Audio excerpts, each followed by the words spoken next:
Assalamualaikum warahmatullahi wabarakatuh. Alhamdulillah wassalatu wassalam ala Rasulillah wa ala alihi wa sahbihi ajma'in, amma ba'du. Alhamdulillah, bersyukur pada Allah Subhanahu wa taala bertemu kita dalam rancangan Al-Kulliyah yang pada kali ini kita bersiaran dari Masjid Sa'ad bin Abi Waqqas. Yang sebelum itu saya nak dengar dulu suara jamaah kita di dalam masjid yang cukup hebat ini. Apa khabar semua? Kabare. Oh, Jawa belakang ni ya. Alhamdulillah, syukur pada Allah Ta'ala. Dalam suasana di luar sana hujan ya sekarang ni, hujan rahmat, panas pun rahmat juga ya, sebab kadang-kadang kita ialah kalau kata hujan, kalau hujan sangat pun orang tunggu bila nak panas pula, bila panas orang tunggu bila nak hujan pula kan. Jadi maknanya apa yang datang daripada Allah Ta'ala itu demi kebaikan kita bersama, insya-Allah. Para penonton yang berada di rumah dan jamaah yang dirahmati Allah Ta'ala sekalian, bersyukur kita pada Allah kerana terlalu banyak sangat nikmat yang Allah berikan kepada kita. Nikmat yang banyak Allah berikan kepada kita ni, yang kadang-kadang bila banyak sangat sampai kita tak nampak itu nikmat. Ya, bila nikmat ni bila terlalu banyak sangat, kita kadang-kadang tak nampak itu adalah nikmat sebenarnya. Sebab banyak sangat nikmat tu. Sebagai contoh, kita kata kelawar lah, kelawar. Batman tu kak. Kelawar tu. Kan kelawar dia terbang waktu bila? Malam. Jadi suami yang suka balik lewat tu, Batman lah tu. Maknanya kan kelawar kan terbang malam. Apa sebab kelawar tak terbang siang? Sebab kelawar ni kalau dia terbang siang, dia tak nampak jalan. Bukan tak ada mata, ada mata. Tapi disebabkan cahaya matahari yang terlalu terang menyebabkan dia tak nampak jalan. Terlalu terang. Begitulah manusia yang apabila terlalu banyak nikmat sampai dia tak nampak mana satu nikmat yang Allah Ta'ala beri pada dia. Yang kadang-kadang orang lain pula yang nilai itu nikmat pada dia. Untunglah engkau. Kenapa? Dapat suami handsome. Suami kita walau tak berapa sangat pun, kan ayat power tu, jangan main-main. Kita tengok suami jiran sebelah handsome je lah, dapat suami macam tu. Tengok suami sendiri, alah. Tak ada harapan tengok kan. Jangan macam tu, kan? Tuan-tuan yang dirahmati Allah sekalian. Jadi nikmat Allah Ta'ala terlalu banyak, satu. Yang kedua, nikmat Allah ni dahlah satu terlalu banyak sampai kita tidak terhitung, sebagaimana firman Allah Subhanahu Wa Ta'ala di dalam surah Ibrahim ayat 34, di mana Allah Subhanahu Wa Ta'ala berfirman, A'udzubillahi minasyaitonir rajim. Wa in ta'uddu ni'matallahi la tuhsuha, ila akhir ayat. Sadaqallahul azim. Kata Allah, jika kamu mengira nikmat Allah, nescaya kamu takkan mampu mengira, kerana terlalu banyak. Tengok saja pada tubuh badan kita, banyak nikmat Allah. Antaranya nikmat apa? Nikmat mata ni kan, mata. Dari kerana nampak tu, hebat tu. Zikir pun hebat juga. Mata ni kan Allah bagi jadi kita punya mata ni, hebatnya mata ni dia boleh buka tutup automatik, betul tak? Ya, secara aturan Allah lah. Daripada sejak pagi tadi ada tak orang kira berapa kali kita buka tutup mata? Tak ada lah. Tak ada kerja namanya. Kan dia punya buka tutup tu kan secara aturan Allah, kita tak payah nak buka tutup macam angkat tangan. Nak kena buka, nak kena tutup, tak payah. Betul? Ada kena macam tu. Letih kalau kita nak kena kawal letih kita. Ceramah seronok, buka. Boring, tutup. Kan gitu. Ini mata kita kan secara sunnatullahnya Allah Ta'ala atur dia boleh buka, tutup, cantik. Buka, tutup, cantik. Kan? Bayangkan kalau mata kita buka, tak boleh tutup. Tak comel jadinya. Muka kalau lawa pun, kalau mata tak boleh tutup, apa ni kata orang, terbeliak aja, takut orang. Nak masuk Minang anak dara. Makcik tu tanyalah mana nak tengok, bakal nak tengok bakal tu. Atas katil tu mata terbeliak tu. Duk macam tu, takut mak kita tu. Kan? Suami malam-malam nak keluar, nak tengok isteri ni dah tidur ke belum, mata duk macam tu. Sampai dekat pintu saja suami tu nak keluar, mana mau pergi. Kan? Jadi mata ni cantik dia boleh buka, tutup eloklah. Ngantuk dia tutup lah. Kan? Tuan-tuan yang dirahmati Allah. Itu nikmat mata. Nikmat apa lagi? Nikmat ni bersin. Kita bersin ni masya-Allah. Sebab itu bila kita bersin kena ucap bukan sorry. Ini ada orang asyim sorry. Apa nak sorrynya kan itu nikmat namanya, betul? Kita kalau bersin cakap alhamdulillah. Kan? Lambang kita syukur. Yang mendengar kena cakap yarhamkallah. Bagus tuan-tuan. Ada satu tempat saya ceramah itu, saya tanya tuan-tuan, kalau kita bersin kita cakap alhamdulillah lah. Tapi yang dengar cakap apa? Dia kata menyembur. Dia kata. Mana punya sekolah ni? Kan? Yarhamkallah. Hebat tuan-tuan. Nampak benar selalu datang kuliah. Bagus. Alhamdulillah. Bersin ni tuan-tuan, nikmat Allah Ta'ala yang cukup hebat tau. Apabila kita bersin, satu kali kita bersin, orang saintis buat kajian, satu kali kita bersin, mata kita automatik pejam tu. Kan? Secara dia tutup, dia pejam. Ada tak orang bersin mata buka? Mana ada? Kok lepas dia nak cuba tengok, kan?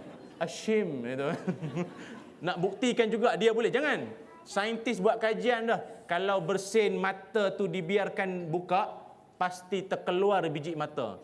Kekuatan yang ada pada bersin, dia mampu terkeluar tu. Bayangkan kalau mata tak pejam, berapa banyak biji mata terkeluar. Tertukar mata siapa pula ni? Nombor siri tak ada pula. Kan? Nikmat tu tuan-tuan. Dan satu kali kita bersin, jantung dia berhenti sekejap. Lepas tu dia berdenyut balik. Tu sebab kena cakap alhamdulillah. Yang dengar kita pula, dia kena doakan yarhamkallah. Tapi itu kalau jantung berhenti sekejap. Kalau terus berhenti, bukan yarhamkallah, Allah yarham. Ni faham tak faham ni? Eloklah tu. Itu nikmat bersin.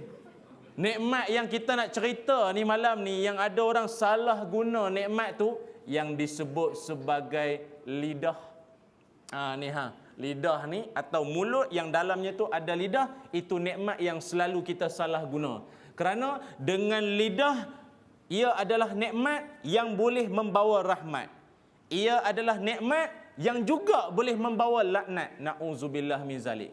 Kerana lidah boleh masuk syurga, kerana lidah boleh dihumban ke neraka. Na'udzubillah min zalik. Maka oleh sebab itu tuan-tuan, Nabi Muhammad sallallahu alaihi wasallam dalam hadis riwayat Bukhari Muslim, sabda baginda Nabi, man kana yu'minu billahi wal yaumil akhir falyaqul khairan aw liyasmut, atau kama qala Rasulullah SAW. Sabda Nabi, barang siapa yang beriman dengan Allah Subhanahu wa taala dan hari akhirat, maka kena cakap yang baik-baik, atau lebih baik diam. Sebab itu topik kita diam lagi baik. Baru masuk topik tu.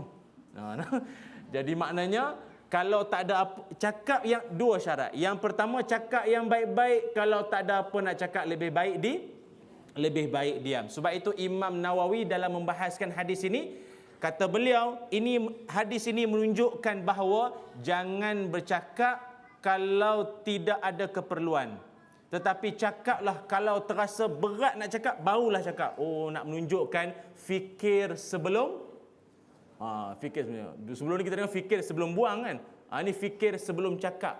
Tuan-tuan yang dirahmati Allah. Maka oleh sebab itu, kita tahu bahawa ada orang di kalangan kita ni, mulut ni yang Allah Ta'ala jadikan lidah di dalamnya tu, ada orang kita suka dengar dia cakap. Kan ada kawan kita macam tu, kita sukalah dengar dia cakap. Suka pasal apa yang dia cakap tu ada nasihat, ada pesanan, ada teguran, kita suka dengar. Tapi di sana ada juga kawan kita yang kalau dia tak cakap pun okey. Kan kita rasa macam aman, tenang. Kenapa rasa tenang ini ya? Oh, dia tak cakap patutlah. Ada orang macam tu kan, bersyukur kalau dia tak cakap. Nak pula dia tak datang kerja, oh alhamdulillah, terus tak datang pun tak apa. Ya. Ada juga orang macam tu tuan-tuan. Maknanya orang yang tak digemari ramai lah tu. Ya. Muslimin muslimat yang dirahmati Allah. Sebab itu Syekh Abdul Qadir Al-Mandili, pengarang kitab Penawar Bagi Hati, ada menyebutkan bahawa antara 7 anggota yang perlu kita nak kena jaga, salah satunya ialah anggota lidah. Kalau kata rumah kita tuan-tuan, rumah kita ini kita pasang dengan pintu, dengan pagar. Apa sebab? Sebab nak lindung yang dalam tu. Dan penghuni dia, barang-barang semua tu, kita nak lindung yang dalam tu. Sebab itu ada orang pagar dia, ya Allah, ada pagar dia ada duri-duri. Ada orang pagar ada elektrik. Silap-silap dia pun terlupa rumah dia baru pasang pagar, grek kena.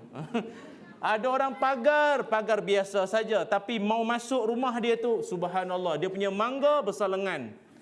Ada orang pintu biasa, pintu kayu jati. Ada orang pintu sliding door. Tak cukup sliding door, dia selit dengan kayu mop lagi. Pernah buat? Apa sebab sampai nak kena macam tu? Mangganya besar, pagar ada kara ini semua. Sebab apa? Nak lindungi yang dalam tu. Nak menunjukkan kalaulah rumah dalamnya tu kita pentingkan, maka dalam diri kita ini, tengok kita pun ada pagar juga. Mula-mula mulut. Dalam mulut sikit ada gigi. Dalam gigi ada lidah. Allah nak ajar kita betapa bila dia duduk kat dalam, maknanya benda tu kena jaga sungguh. Sebab lidah ni kan anggota yang sekali-sekala nampak. Kan? Ke selalu nampak? Itu Pontianak selalu nampak. Kan? Sekali-sekala je nampak. Mungkin dia gelak besar sikit baru nampak. Oh, nampak lidah dia. Kan? Sekali-sekala nampak, nak menunjukkan dia berada di bahagian dalam, bahagian yang kena jaga. Sungguh-sungguh nak kena jaga ni. Subhanallah. Itu yang disebut sebagai lidah. Muslimin muslimat yang dirahmati Allah, lidah ni pula dia ada 4 grade. Oh, macam telur lah pula. Dia ada grade-grade dia, tahap-tahap lidah ni. Kita nak tengok kita ni tahap lidah yang mana satu. Dia ada 4 grade. Grade yang pertama dipanggil lidah grade A. Siapa lidah grade A ni? Tengok lidah orang yang grade A ialah lidah yang bermanfaat. Maknanya apa yang dia cakap ni mesti benda-benda nasihat. Benda-benda yang nasihat. Suami tegur isteri, nasihat isteri yang cakap tu pelan-pelan sikit, akhlak tu jaga. Tengok isteri jiran sebelah, bagus dia jaga akhlak dengan suami dia. Isteri tu dengar sajalah, taat sajalah. Jangan menjawab, abang ni suami saya ke suami jiran sebelah? Banyak pula. Jangan macam tu. Suami atau siapa pun bila dia cakap yang nasihat, itu tanda dia grade A lah tu. Lidah yang bermanfaat. Saya ada sahabat saya dulu, masa saya sekolah menengah dulu, hari terakhir kami nak berpisah tu, saya ingat lagi depan surau. Kami salam, kami peluk, dia kata pada saya, dia kata, insya-Allah Ilyas, kalau kita tak jumpa, kurang-kurang kita jumpa di syurga, insya-Allah. Tuan-tuan, anak muda cakap soal syurga, subhanallah. Sampai hari ini saya teringat muka dia. Kalau dia sedang menonton, wahai sahabatku, apa khabar?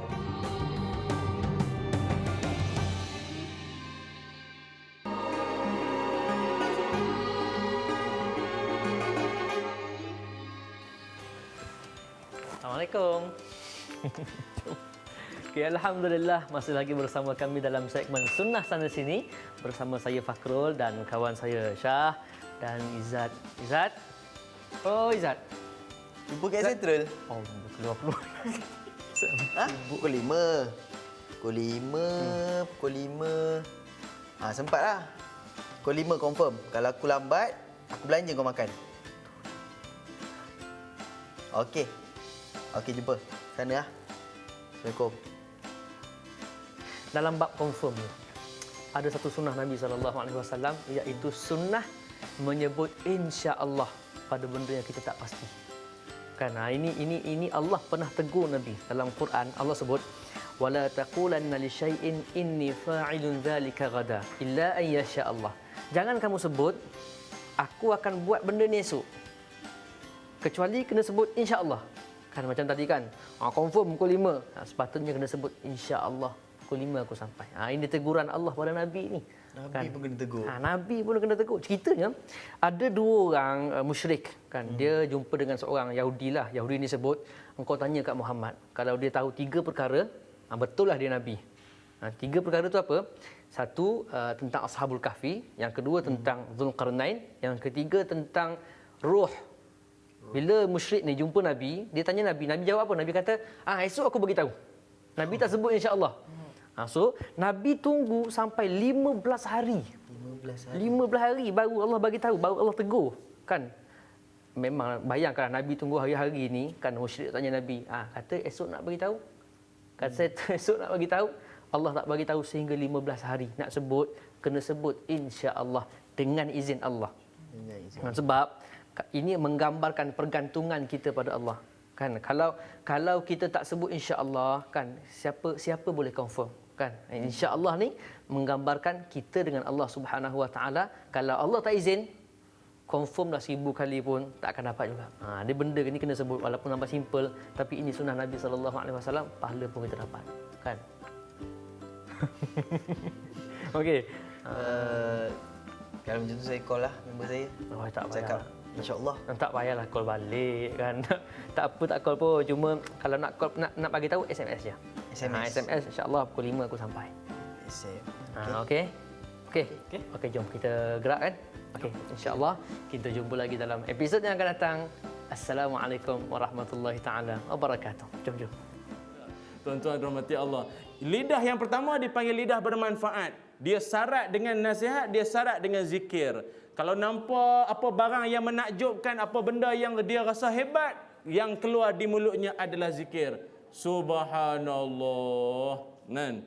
Tukarlah. Ini nampak rumah besar, fuyo. Kan? Apa ni? Tak ada makna. Pahala pun tak dapat. Kan? Jadi kita tukarlah lepas ni. Anak-anak kita kalau dalam kereta, kalau dia kan dia tukar pu, apa pu? Kan? Jadi ayah tu nak subhanallah, kan? Tengok benda yang hebat-hebat kan. Lihatlah gunung yang tinggi, subhanallah itu Allah yang punya. Lihatlah pantai yang indah, subhanallah itu Allah yang punya. Tiada yang kita punya, semuanya Allah punya. Deng deng. Dapatkan yang original, ya. Muslimin muslimat yang dirahmati Allah. Kan jadi maknanya mulut tu zikirlah. Tapi ada orang tak kena juga. Ada orang mulut sebut yang baik-baik, tapi yang tengok tu pula tengok ada orang pakai seluar pendek pula kan. Astaghfirullahalazim. Mana beli seluar ni? Kan mulut mata tengok tak jadi juga. Kan? Jadi maknanya lidah yang bermanfaat adalah lidah yang sentiasa menyebut nama Allah Subhanahu Wa Taala dan cakap tu cakap yang syarat dengan kebaikan. Kalau kita lihat alim ulama, mereka ini subhanallah, akibat daripada mereka ini terlalu menjaga lidah, tiap apa yang keluar daripada mulut dia, kita terasa masuk dalam hati. Tuan-tuan perasan tak? Lain orang cakap tu cakap bahasa yang sama, tapi lain orang, lain kita rasa. Orang A, dia cakap benda tu juga. B cakap benda yang tu juga. Tapi agaknya kenapa orang A ni kalau dia cakap, zuk masuk dalam hati tu? Mungkin kerana dia adalah orang yang sangat jaga lidah dia. Ini dipanggil lisan hikmah. Lisan yang subhanallah. Bila dia jaga, orang akan terasa hebat tu. Itu yang pertama. Grade A punya lidah. Inilah yang disebut dalam surah Al-Fussilat ayat 33. Allah Subhanahu wa taala berfirman, "Wa man ahsanu qawlan mimman da'a ila Allah wa 'amila salihan." Ila akhir ayat surah azim. Dan siapakah lagi yang lebih baik kata-katanya, kan, daripada orang yang menyeru ke jalan Allah dan beramal beramal soleh. Grade A. Grade B. Agak-agak kita grade mana tuan-tuan? Tak apa, dengar dulu. Grade B. Orang grade B ni lidah dia ialah jenis lidah yang suka bawa cerita.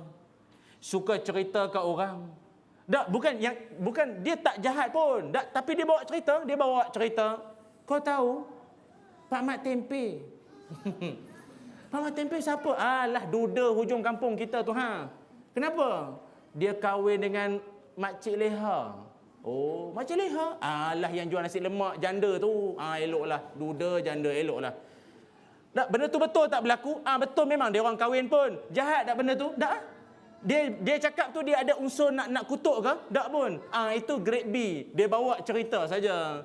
Kan? Jiran sebelah, anak dia bawa balik durian. Kita pun bau, durian. Esok datang surau, jiran aku, anak dia balik bawa durian. Betul lah tu. Dan sebab itu orang perempuan, orang lelaki, kalau dalam bab cakap ni, maaf cakap lah tuan-tuan, orang perempuan ni dia laju sikit. Orang perempuan, sebab itu kita sebut orang lelaki mulutnya di hati, orang perempuan hatinya di mulut. Kena terima ya. Orang lelaki mulutnya di hati, orang perempuan hatinya di mulut. Apa terlintas semua cakap. Dia terlintas cakap terus. Ada potongan harga, murah, dia cakap terus. Kan, kalau nampak mana-mana ada ustaz lu, handsome lah ustaz tu lah. Dia cakap terus. Orang lelaki dia maintain dulu. Smart juga ustaz. Sebab mulut di hati dia simpan dulu. Muslimin muslimat yang dirahmati Allah. Itu grade B.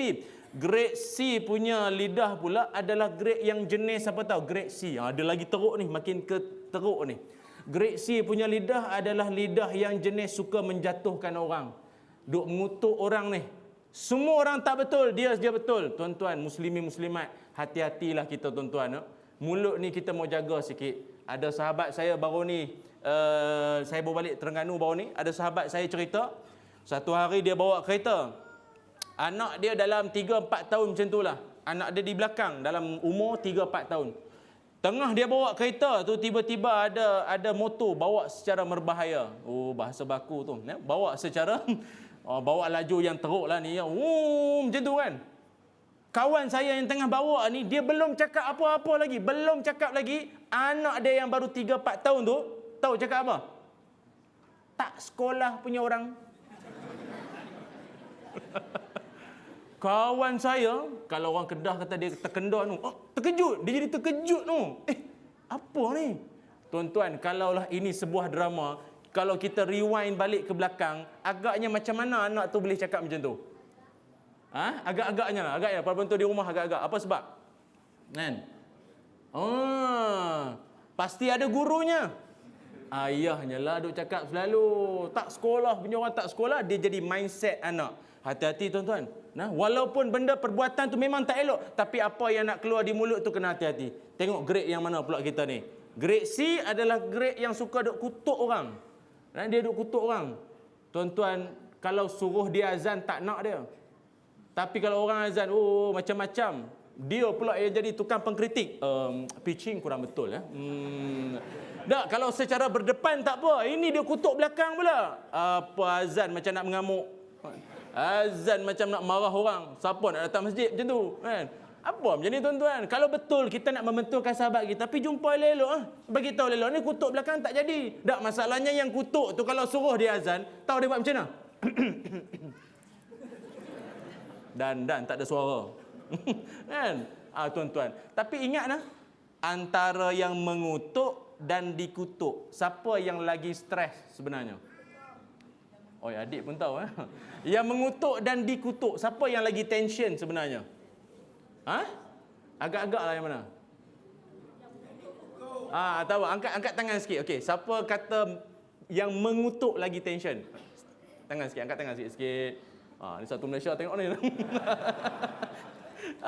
Okey, siapa kata yang dikutuk lagi tension? Angkat sikit tangan.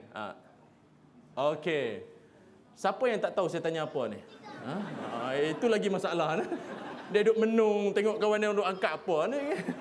Apa ini kuis ke apa ni kan? Tuan-tuan, sebenarnya yang mengutuk dan dikutuk Yang mengutuk tu lagi tension sebenarnya. Kata orang hati tu tak tenang, dia lagi stres. Sebab nak mengutuk orang bukan senang tu. Dia perlukan banyak database. Dia perlukan banyak maklumat tentang orang tu. Yang dikutuk relax saja. Betul tak? Silap-silap kita kena terima kasih tahu pada yang mengutuk. Sebab dia dalam sibuk-sibuk ada masa fikir pasal kita. Kawan baik pun tak fikir pasal kita, betul? Kak, faham tak faham ni? Kan? Jadi kita subhanallah kan. Jangan tension lah. Kurang-kurang yang mengutuk tu pula silap-silap bukan takat dia fikir pasal kita. Dia bincang pula pasal kita dengan suami dia. Dalam kaitan. Bang, tahu tak kat tempat kerja saya? Kan nampak suami pun jadilah kaunselor tak berdaftar kan? Dengar sajalah. Tuan-tuan, itu grade C. Dia mengutuk orang. Isteri masak, terima kasih lah. Apa keadaan sekalipun kan? Ini kenapa tak letak belacan? Itu contohlah cerita apa tu? C punya grade. Grade D. Oh, ini paling teruk. Grade D ni tuan-tuan, dia jenis orang yang kalau dia bercakap bersifat keakuan. Maknanya dia bangga diri. Jenis orang aku sendirian berhad ni. Oh, apa-apa pun aku ni. Oh, kalau tak kerana aku. Dia semua dia cakap merujuk ke arah diri dia. Oh, masjid tu aku yang bagi sumbangan tu. RM1. Kan? Apa bang, bagi RM1 mau riuh sekampung ke? Orang lain bagi cek hamba Allah tak tulis nama pun. Tuan-tuan yang dirahmati Allah. Dia jenis macam tu. Dia rasa diri dia bagus. Itu bahaya. Sebab itu saya teringat ahli hikmah kata rasa diri bagus akan membuatkan kita semakin tak bagus. Betul tak? Saya ulangi sekali. Rasa diri bagus akan membuatkan kita semakin tak bagus. Jadi, maksudnya jangan bajet bagus lah. Senang faham dah kan? Jadi maknanya kita rasa bahawa kita ini tawaduk. Jangan jadi orang grade D, dia kalau cakap dia rasa dia bagus. Dia cakap dengan anak, mak kau tu patut beruntung dapat abah tau. Patut untung sangat tau. Tak, handsome tu nombor 2 lah. Kalau tak kerana abah tak tahulah mak kau tu hidup macam mana. Abah ni nampak. Dia condemn pasangan pula depan anak. Sebab itu tuan-tuan rahmati Allah, itu grade D.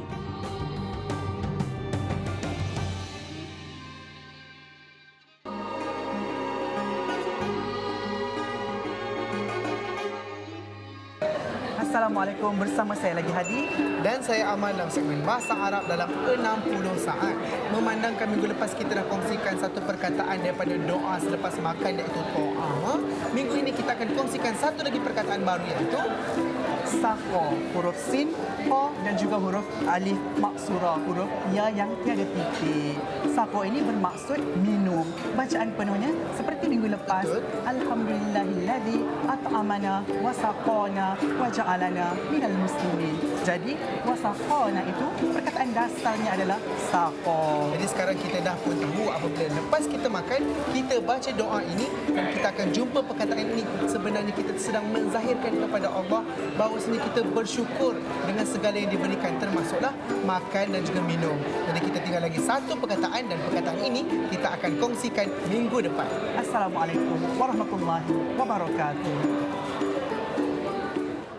Jadi kita grade mana tuan-tuan? Bolehlah tengoklah tengah-tengah macam mana. Tengok baliklah tuan-tuan. Muslimin muslimat yang dirahmati Allah sekalian. Okeylah. Maka oleh sebab itu, macam mana kita ini dalam keadaan menjaga lidah?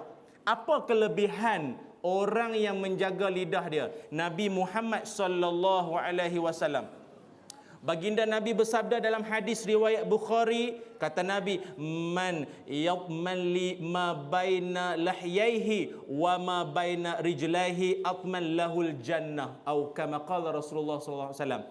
Kata Nabi, sesiapa yang boleh jamin untukku, kata Nabi, barang siapa yang boleh jamin untukku, yang dia boleh jaga di antara 2 rahang dan 2 kaki dia, aku jamin dia masuk syurga.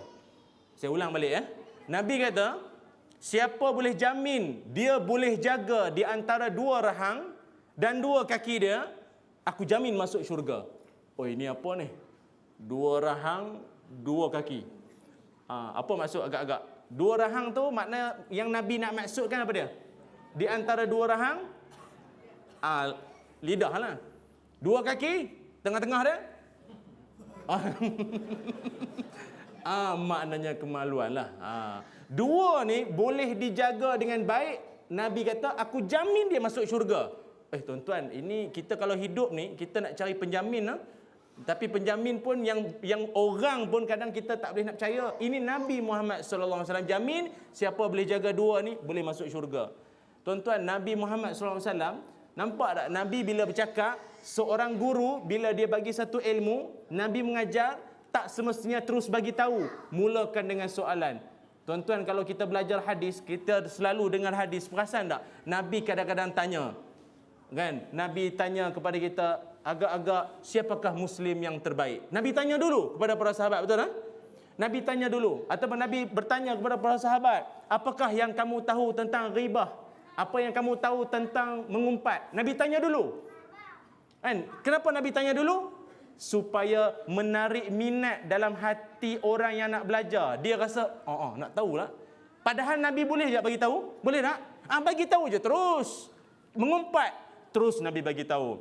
Muslim yang terbaik, Nabi bagi tahu. Kan senang. Tapi kalau macam tu kata orang macam ayam makan dedak lah, senang lah. Tabur-tabur kan, senang makan-makan saja. Tak, Nabi bagi satu cabaran supaya mau fikir sikit. Betul tak? Saya teringat, dulu masa saya sekolah menengah, saya semayang dekat satu masjid dekat Al-Ustaz. Dekat Al-Ustaz lah. Saya habis-habis semayang tu, tiba-tiba ada seorang pakcik tu. Saya sekolah agama. Jadi bagus. Alhamdulillah pakcik ni dia suka budak sekolah agama. Dia panggil saya. Dia panggil dek. Masa tu adik lah. Ni bapa adik lah sekarang ni. Dia kata, adik, mai sini dek. Saya pun pergilah duduk sebelah dia. Kenapa pakcik? Ni, pakcik nak tanya sikit. Sekolah agama kan? Sekolah agama lah. Nak tanya sikit. Ni. Okey, pakcik nak tanya ni. Apa yang kamu tahu? Apa yang kamu tahu tentang jaga pisang sesisir, jaga jarum sebatang? Apa maksud? Saya pula tak ada pula dalam hadis macam tu. Nabi sebut pisang apa man. Apa saya pun pening pula. Pakcik ni nak dalam hatilah pakcik ni nak cakap apa, nak nasihat sajalah, duk tanya buat apa lagi kan. Saya tanya tuan-tuan pula, apa maksud? Pakcik tu kata, apa maksud jaga pisang sesisir, jaga jarum sebatang? Apa maksud? Maksud penonton di rumah agak-agak. Kalau jawab pun saya tak dengar. Jadi jawapannya ialah pisang sesisir tu maksudnya jagalah tangan. Tangan kan macam pisang banyak-banyak macam ni, tapi tak adalah pisang kurus macam ni. Taklah nak bagi tahu bentuknya macam tu lah. Jagalah pisang sesisir, jaga tangan kita. Jangan duk ambil hak orang, jangan duk pegang tangan anak dara orang, jangan duk buat benda tak elok, pegang benda-benda yang haram, cari jalan bekerja dengan rezeki yang halal. Inilah maksudnya. Yang kedua, jaga lidi jarum sebatang. Apa maksud? Lidah itulah. Lidah umpama jarum. Ada kalanya boleh digunakan menjahit, ada kalanya diguna mencocok orang. Maknanya lidah ni serbaguna. Kan multi purpose. Dia boleh guna pelbagai. Nak guna untuk bagi nasihat kat orang boleh, kalau tersilap jalan menyakitkan hati orang pun boleh. Orang tua-tua dulu hebat dia punya bidalan dia tu ya. Saya paling tak boleh lupa ada satu lagi. Apa maksud api dalam kaca, air dalam besi? Dua kali pening. Agak-agak tentang apa maksud? Apa maksud? Maksudnya zaman moden. Kan elektrik kan dalam kaca. Air dalam pipe besi. Itulah dia. Ni faham tak faham ni? Tuan-tuan, itulah dia. Tapi tujuannya apa? Orang tua-tua dulu bagus. Kadang bila tanya satu soalan supaya dah ada jawapan tu, tapi menarik minat supaya nak menjawab tu. Itulah dia. Muslimin, muslimat yang dirahmati Allah. Jadi, apa kesan kalau kita tidak menjaga lidah kita ini? Maka pernah satu ketika disebutkan bahawa Muaz bin Jabal, satu ketika Muaz bin Jabal tanya kepada Rasulullah sallallahu alaihi wasallam, "Ya Rasulullah, apakah amalan yang boleh membawaku masuk ke syurga? Apakah amalan yang boleh membawa ke syurga?" Tengok tuan-tuan, hebat ya. Lalu kata Nabi Muhammad sallallahu alaihi wasallam, "Ta'budallah wa la tusyriku bihi syai'a." Ya, sembahlah Allah, jangan sekutukan Allah. Lagi apa lagi? Nabi sebut puasa, bangun malam dan sebagainya. Banyak lagi Nabi sebut. Tapi di hujungnya Nabi kata, tahu tak apa asas kepada semua-semua ni? Lalu Muaz bin Jabal kata, Allah dan Rasulnya yang lebih mengetahui. Nabi kata asasnya ialah, Nabi tunjuk isyarat kat sini. Maknanya lidah lah. Maknanya semua tadi itu, sembah Allah, puasa, bangun malam, itu semua amalan yang hebat. Tapi yang paling hebat ialah jaga mulut, jaga lidah. Nabi maksudkan. Kerana mulut badan binasa, kerana pulut durian laku. Pulut durian. Tuan-tuan, jadi sebab itu kena hati-hati no. Kita lihat no, ada juga lidah yang kita sebut sebagai lidah yang rahmah. Apa lidah rahmah? Lidah yang selalu bila dia bercakap dalam keadaan menjaga hati orang lain. Kalau dia sebagai seorang isteri dan suami, kalau dia seorang isteri, kalau dia masak, suami pun balik, baru nak hidang, blackout. Tak ada elektrik. Jadi dia tak adalah pula marahkan suami dia, awak lah ni, tak bayar bil. Tak. Kan, tengah dalam kelang kabut gelap tu, kata isteri dia, nampak lidah yang disebut apa? Lidah rahmah. Isteri dia kata, tak apa bang, kita candlelight dinner. Dalam gelap-gelap tu ya. Tapi kalau 8 orang anak, macam mana tu ya? Tuan-tuan yang dirahmati Allah. Kan, contoh lidah rahmah lagi apa? Katalah suami isteri mereka ni berumah tangga, kahwin. 7 nak dekat 10 tahun kahwin, tak ada anak, sedih tak? Sedih tuan-tuan. Orang kalau setahun 2 tahun tak ada anak pun dah mula sedih dah. Ini kan pula 7 tahun 10 tahun sedih, tak ada anak, sedih ya. Saya ada seorang wanita itu datang jumpa, tanya, Ustaz, ada tak amalan supaya dapat anak? Saya pun sebelum nak bagi tahu, saya tanya, akak umur berapa? 60. Alamak akak, macam mana nak buat kan? Tapi tak apalah, tak mustahil. Kuasa Allah kan, tapi sendiri mau ingatlah. Tak apalah, ikhtiar. Berdoa lah. Tuan-tuan dan mati Allah. Yang ni pasangan muda. Yang ni muda lagi. Suami isteri ni muda lagi. Lepas tu kahwin-kahwin tak dapat anak, sedih. Lalu doktor pula bagi tahu, Encik Ahmad, isteri Encik Ahmad ini ada sakit. Tak boleh mengandung lagi dah. Dah memang tak boleh mengandung. Saya punya ilmu, saya punya kajian, dah tak boleh mengandung dah. Jadi maknanya suami pun sedih lah. Kalau kata drama tu dia buat muka close up tu, yang muka dekat-dekat tu, reaksi doktor tu, kan? Suami tu pun sedih lah kan. Yang isteri tu redha, dah muka close up kan, dekat-dekat tu kan. Jadi isteri dia pun bila dah dengar doktor cakap macam tu, isteri dia kata, tak apalah bang, kalau macam tu lah ceritanya. Laju ni. Yang ni grade apa ni? Subhanallah. Dah, yang kat rumah pun sambung juga. Okey. Nanti dulu cerita tak habis lagi. Isteri dia kata, orang rumah bawa dah ni. Isteri dia kata, tak apalah bang, kalau begitulah ceritanya, saya izinkan abang kahwin lagi satu. Tu dia. Jadi bila suami, nampak ni. Jadi maknanya kalau suami yang ada lidah rahmah, lidah kasih sayang ni, lidah jaga hati. Maknanya dia cakap, wahai isteriku, dia jadi dia sikit, dia kata, yang tak apalah yang kita ni hidup ya Allah dah 7 tahun 10 tahun bahagia je. Takkan kerana berita ini menyebabkan kita mau sedih. Tak payah. Tapi boleh juga. Di hujung tu kan. Tapi saya nak bagi tahu bahawa suami ni atau siapa pun, kalau dia jaga hati orang, itu ada ciri-ciri lidah yang ada rahmah, menjaga hati. Muslimin muslimat, paling kita nak kena jaga hati juga, paling penting dengan siapa?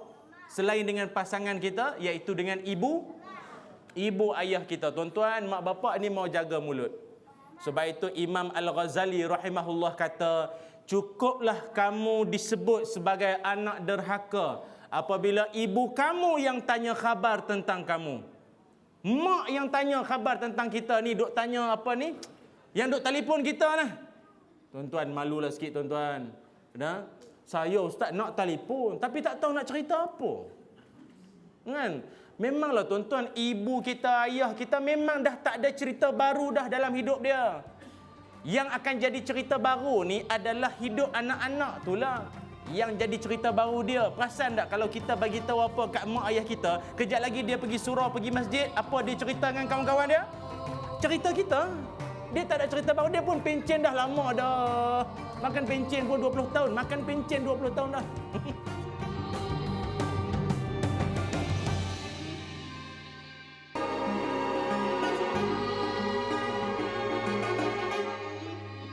Tuan-tuan, jadi kita telefon, jaga hati mak. Sebab itu Quran sebut, kalau dengan mak bapak bila cakap qaulan karima. Kalau dengan orang biasa qaulan layyinan. Cakap bahasa lembut sampai orang tak sakit hati, tak kecil hati, okeylah tu. Tapi kalau dengan mak bapak lain, qaulan karima. Apa maksud qaulan karima? Cakap sesuatu yang menyebabkan mak bapak kita rasa dia sedang dimuliakan. Contoh, kita pakai kereta baru. Oh, pakai kereta baru sampai saja depan rumah, mak pun tegur. Oh, kereta baru. Jadi kita pun, alhamdulillah, ini semua berkat doa mak lah ni. Nampak tak? Sekurang-kurangnya, apa kaitan antara kereta baru dengan mak? Apa kaitan? Itulah anak mengaitkan, oh doa, keberkatan doa mak selama ni. Dapatlah kejayaan pada hari ini, dapat kereta, naik pangkat sebagainya.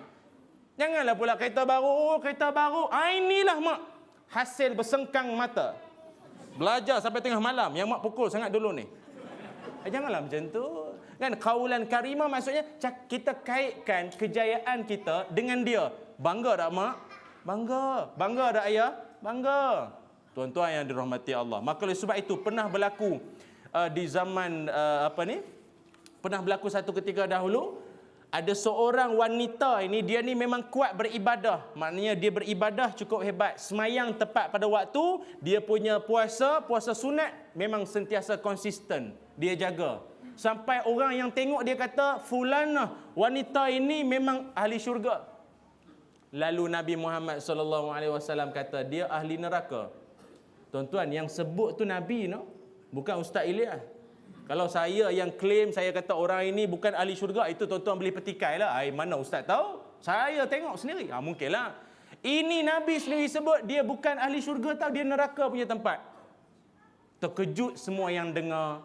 Lalu Nabi menyebut bahawa dia, semua amal dia yang kamu nampak selama ni duk semayang dan semua tu, semua amal itu rosak kerana mulut dia. Rosak kerana lidah dia. Kita tuan-tuan, siang malam duk beramal ibadah ni, hujan-hujan, ribut, panas semua, kita datang masjid, amal ibadah cukup cantik, bagus. Tapi mulut mau jaga, nah. Mulut mau jaga. Jangan sampai kerana mulut saja habis semua amal ibadah kita, rosak, musnah segala-galanya. Tuan-tuan yang dirahmati Allah sekalian. Maka oleh sebab itu, ada juga orang kata, Ustaz, saya ni mulut je jahat, hati baik. Saya terus terang cakap, Ustaz, betul Ustaz. Saya bukan nak kata apalah, saya ni mulut je nampak macam jahat ni, hati baik. Tuan-tuan, kalau perah limau keluar apple ke?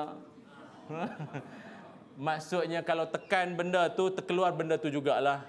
Dan maksudnya kalau hati tu baik, marah ke apa pun terkeluar benda baik. Contohnya Nabi Muhammad SAW, baiknya baginda, marah pun terkeluar benda baik.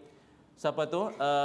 Sa'labah bin Abdurrahman, seorang pemuda. Satu ketika dia lalu di satu kawasan, dia nampak ada rumah dulu kan orang Arab, pintu dia bukan pintu yang kayu ke iyalah kan, pintu dia dibuat pada kain saja. Kalau angin datang tiup sikit, terselak, ternampak orang dalam rumah. Jadi Sa'labah bin Abdurrahman ternampaklah orang yang dalam rumah tu punya aurat sikit. Dia punya ternampak, terus dia A'udzubillah. Tengok, orang baik terkeluar benda baik kat mulut. Agaknya kalau anak muda kita macam mana ya? Ternampak alhamdulillah. Nah, lagi mau sikit nak tengok tu dia, nah. Tuan-tuan, baik. Itu cerita dululah. Kita pun dah berhijrah, dah tak ada dah macam tu. Nah, tuan-tuan yang dirahmati Allah, apa disebut oleh Nabi Muhammad SAW? Kata Nabi, la yastaqimu imanu abdin hatta yastaqimu qalbuhu wa la yastaqimu qalbuhu hatta yastaqimu lisanuhu. Kata Nabi, tidak akan lurus iman seseorang hingga lurus hatinya. Dan hatinya takkan lurus sehingga lurusnya lidah. Peringkat dia, iman, hati, lidah.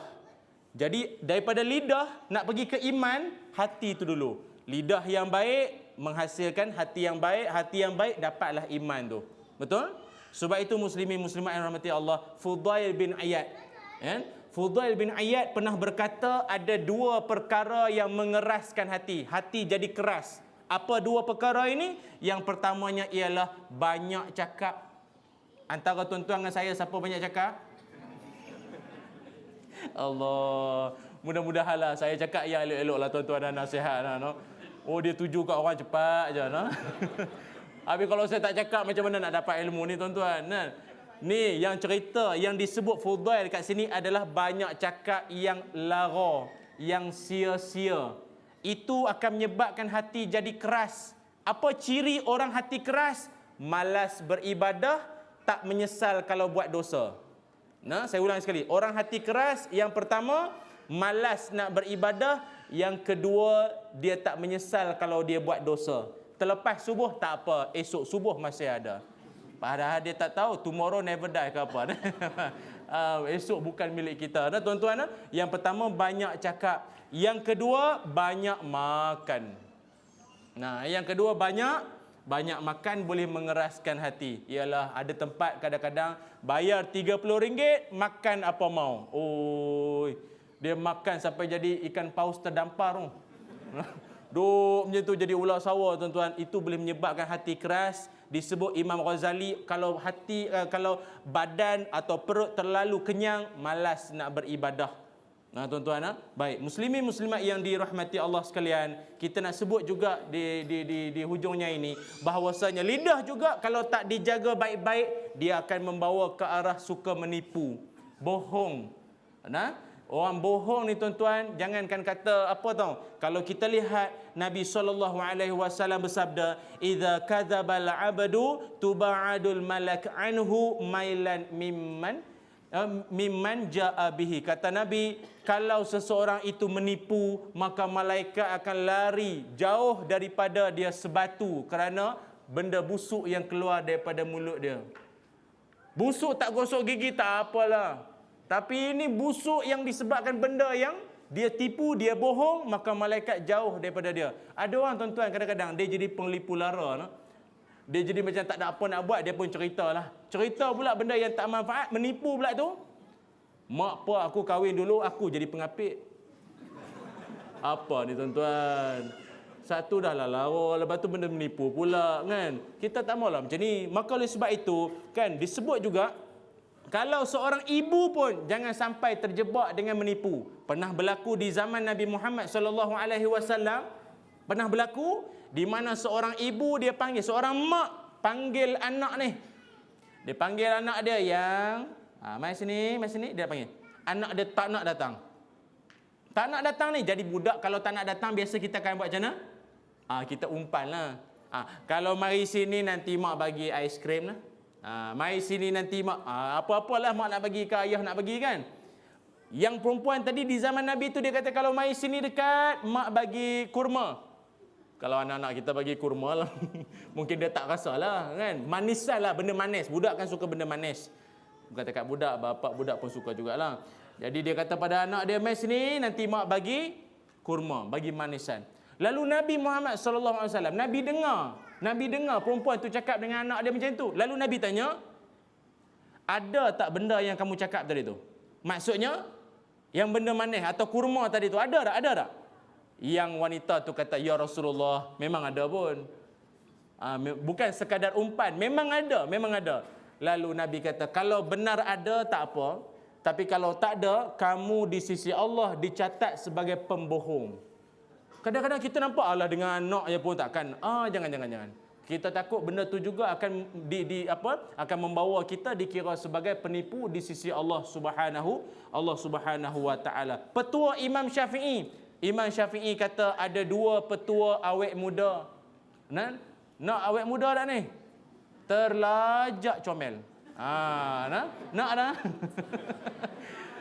Imam Syafi'i kata kalau nak terlajak comel mesti ada 2 benda. Apa dia? Yang pertama, jaga lidah dari berbohong. Orang berbohong nampak muka tua no. Pasal apa? Pasal hari-hari tiap kali dia nak menipu, dia perlukan banyak tenaga nah untuk dia nak ni fikir ni macam mana ni nak tipu ni, kaki kelentong ni banyak saya muka tu berkerut tu. Kalau orang relax muka tenang saja, dia memang nampak berseri lah. Orang duk bohong selalu ada berkerut muka ni tuan-tuan jadi sebab itu hati-hati. Kalau dekat negara luar, orang sekarang kalau nak siasat bohong ataupun tidak, dia ada satu alat tau. Dia ada satu alat. Kalau alat tu kan dia boleh tengok, dia bukan cakap saja, dia letak dekat nadi, kalau laju saja ada ciri-ciri menipu tu. Nak beli tak akak-akak? Test kat abang tu kan. Tuan-tuan, yang kedua petuanya ialah petua awet muda Imam Syafi'i bertanya pada soalan yang sepatutnya. Kan ada orang tanya memang yang pertama ada orang dia tanya memang betul dia nakkan jawapan. Ada orang dia tanya sebab dia mau tunjuk dia pun pandai juga. Ada orang bila dia tanya soalan untuk orang lain faham. Mungkin dalam majlis tu dia dengan tok guru tu je faham, orang lain tak faham. Jadi dia tanya supaya mungkin tok guru tu boleh ulang balik bagi orang lain faham. Itu bagus. Tapi yang tanya nak tunjuk pandai tu masalah. Dia tanya bila tok guru tu cerita saja dia pun betul itu. Dia pula jadi ni pula kan. Tuan-tuan yang dirahmati Allah, mudah-mudahan kita jadilah di kalangan lidah yang sentiasa cakap yang bermanfaat, jauhi mudarat, dan lidah yang bermanfaat sentiasa lazimi zikir, sentiasa berdoa pada Allah Subhanahu wa taala. Perbanyakkan istighfar tiap kali bila kita buat kesalahan, mohon ampunlah pada Allah taala. Allahumma salli ala sayyidina Muhammad wa ala alihi wa sahbihi wa sallim. Allahumma rzuqna ya rabbana fahman nabiyyin wa hifzal mursalin wa ilhamal malaikatil muqarrabin wa sallallahu ala sayyidina Muhammad walhamdulillahi rabbil alamin. Taqabbalallahu minna wa minkum. Semoga kita berjumpa lagi. Assalamualaikum warahmatullahi wabarakatuh.